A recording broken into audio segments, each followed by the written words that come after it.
জুমার দিন এক তো সপ্তাহ বইরা নামাজ পড়ে না, শুক্রবার দিন আসে, আইসা দলে দলে বসে মসজিদের উপরে নিচে রাস্তায়, কোনো মতে ফরজ নামাজটা শেষ, দল ধরে আবার চলে যায়। আগে যে নামাজ আছে এটা আমার দায়িত্ব, পরে যে নামাজ আছে এটাও যে আমার দায়িত্ব, এই ব্যাপারে তারা ভ্রুক্ষেপ করে না। এইটা না করার কয়েকটা কারণ। একটা কারণ হলো শয়তানের ধোঁকা, দুই নাম্বার এরকম বিভিন্ন প্রকার বিভ্রান্তিমূলক বক্তব্য শুনে নিজে গবেষণা করে নিজের সহজ দল পছন্দ করে, যেই দলে থাকলে নিজের চলাফেরা সহজ, ইবাদত বন্দেগী ছাড় পাওয়া যায়, এই দলই তো ভালো ইত্যাদি।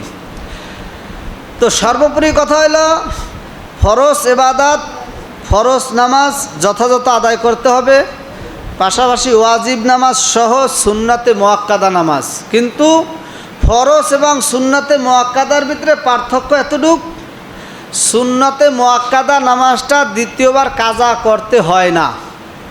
একটা লোকের ইচ্ছায় বা অনিচ্ছায় এক ওয়াক্ত নামাজ যদি মিস হয়ে যায়, না পড়ে, তাহলে এই নামাজটা যখন দ্বিতীয়বার সে পড়বে, কাজা পড়বে, তখন শুধুমাত্র ফরজ নামাজটা কাজা পড়বে, সুন্নাত নামাজটা তার কাজা পড়া লাগবে না।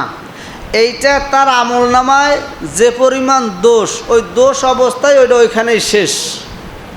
এইটার আলাদাভাবে তাকে শুধরানোর সুযোগ দেওয়া হয় নাই। সর্বশেষ নফল নামাজ। এই নফল নামাজ যে কোনো সময় আদায় করা যায়। নফল নামাজের ব্যাপারে কোনো জোর জবরদস্তি নাই। আরবিতে নফল শব্দের আবিধানিক অর্থ হলো অতিরিক্ত, উদ্বৃত্ত, যেটা হিসাবের বাইরা। এই নফল নামাজ বান্দার জীবনে যে কোনো সময় মানে নিষিদ্ধ সময় বাদে যে কেউ পড়তে পারে। তারপরেও কোরআন এবং হাদিসে বিভিন্ন নফল নামাজের উল্লেখ আছে। যেমন সবচাইতে নফল নামাজের ভিতরে গুরুত্বপূর্ণ হইল তাহাজ্জুদের নামাজ। এইটা রাতের অর্ধেক রাতের পর থেকে শুরু হয় এবং রাতের শেষ 8 ভাগের 1 ভাগ অর্থাৎ প্রহার পর্যন্ত থাকে। একইভাবে মাগরিবের নামাজের পরে 6 রাকাত আওয়াবিনের নামাজ আছে, এটা নফল। এই দুইটা নামাজের কথা গুরুত্বপূর্ণভাবে কোরআন এবং হাদিসে উল্লেখ আছে নফল নামাজের। এটা যদি কেউ না পড়ে কোনো দোষ নাই, কিন্তু এটা পড়লে তার জীবনে অনেক লাভ।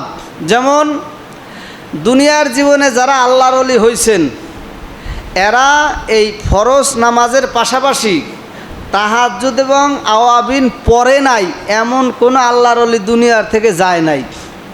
অর্থাৎ এদের ফরজ ইবাদতের পাশাপাশি, ফরজ নামাজের পাশাপাশি তাহাজ্জুদ এবং আওয়াবিন, এই 2 প্রকার নামাজ তাদের কন্টিনিউ ছিল, ধারাবাহিকভাবে তারা আদায় করছে। সুতরাং যদি কেউ তার ফরজ নামাজের পাশাপাশি নফল নামাজ যে কোনো সময় পড়তে পারবে, কিন্তু আওয়াবিন মাগরিবের পরে 6 রাকাত এবং শেষ রাতে অর্থাৎ সেহেরির টাইম শেষ হওয়ার আগে এবং মধ্যরাত থেকে এই সময়টা কমসে কম 4 রাকাত, সর্বোচ্চ 12 রাকাত, এরপরে যে যত পড়তে পারে। এই তাহাজ্জুদের নামাজটা কোরআন দ্বারা সাব্যস্ত। আল্লাহ বলেন ফাতাহাজ্জাত বিহি নাফিলাতাল লাকা। কিন্তু রসুলের জন্য তাহাজ্জুদের নামাজ ছিল ফরজ, কিন্তু আল্লাহ উম্মতের জন্য বানাই দিয়েছেন নফল। সূরা বনি ইসরাইলে 15 নম্বর পারার 8 নম্বর পৃষ্ঠায় এই আয়াতটা আছে, ফাতাহাজ্জাত বিহি নাফিলাতাল লাকা। আপনার জন্য তাহাজ্জুদের নামাজকে নফল করা হয়েছে। আসা আইয়া বাসাকা রব্বুকা মাকামাম মাহমুদা। আপনার রব আপনাকে এই নামাজের মাধ্যমে, এই নামাজের বিনিময়ে মাকামে মাহমুদ অর্থাৎ অত্যন্ত প্রশংসিত স্থানে আপনাকে ভূষিত করবেন।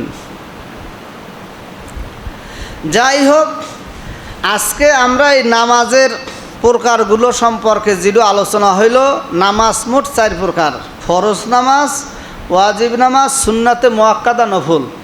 তো এই নফলের ভিতরে আবার আলাদা আলাদা করে নফল নামাজ, সুন্নাতে জায়েদা নামাজ ইত্যাদি, কিন্তু ওই কটার সবই একই মান। ফরজ নামাজ এটা বাধ্যতামূলক, সময় মতো আদায় করতে না পারলে কাজা আদায় করতে হবে।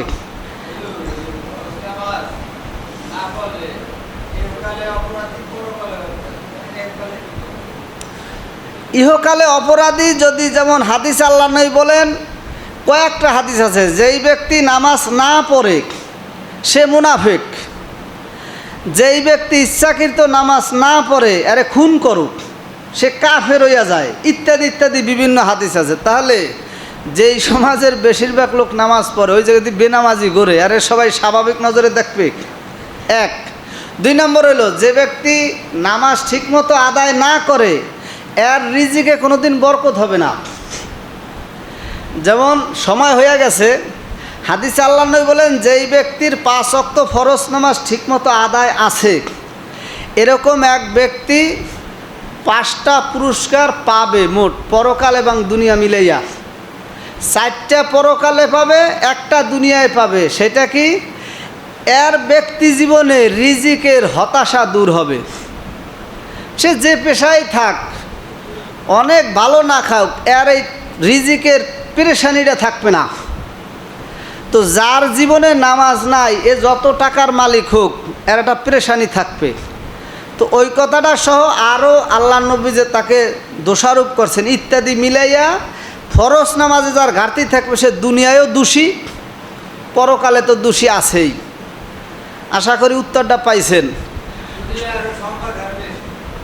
সম্পদ বেশি হলো যাই দেখেন ঘুমায় কোন রাইতে আর কত শান্তিতে আছে। আল্লাহ তাআলা আমাদেরকে হেদায়েত দান করেন।